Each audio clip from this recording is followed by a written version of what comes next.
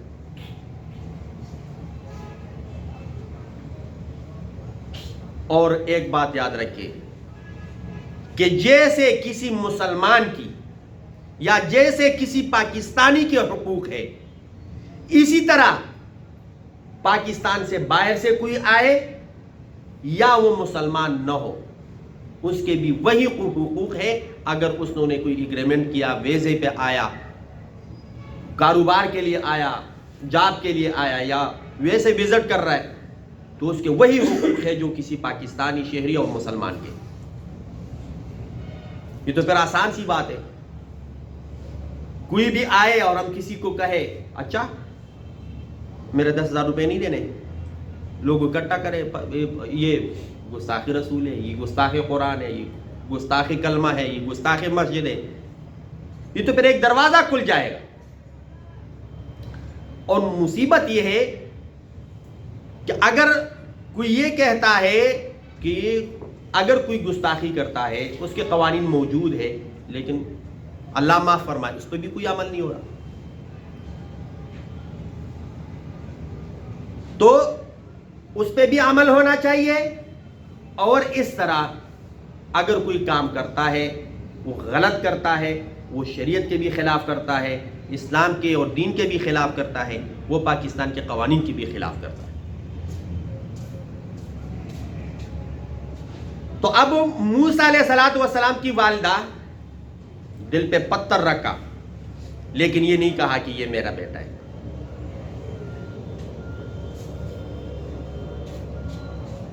طائف میں نبی علیہ السلام کس لیے تشریف لے گئے تھے؟ کہ لوگوں کو یہ کہے قولوا لا الہ الا اللہ تفلحون، یعنی لوگوں کو اللہ کی طرف بلائے، لوگوں کو اللہ کی تعارف کرے. اللہ کون ہے؟ سب کا پیدا کرنے والا ہے. آپ بھی تھوڑا سا کہیں نا، سارے سوئے ہوئے ہو.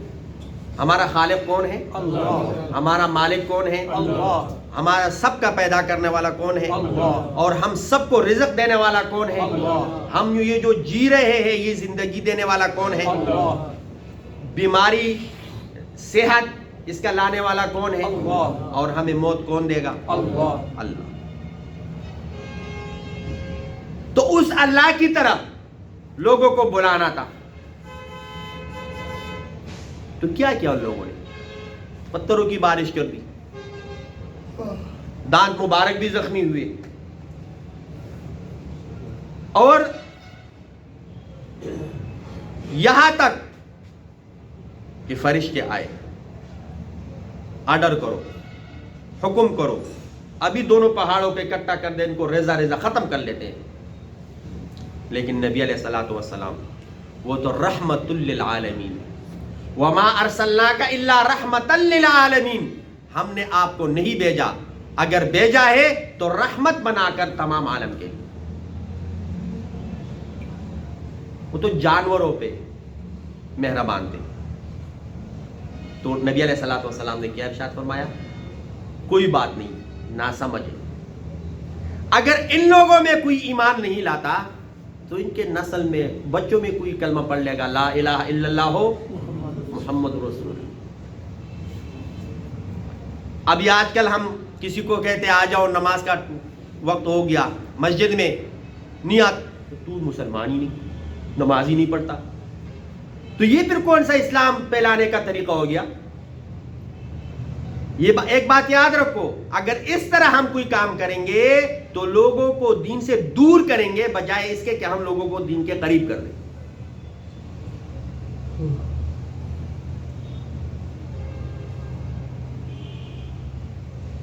الحمدللہ ایسے لوگ موجود ہیں دنیا میں، پاکستان میں، انڈیا میں،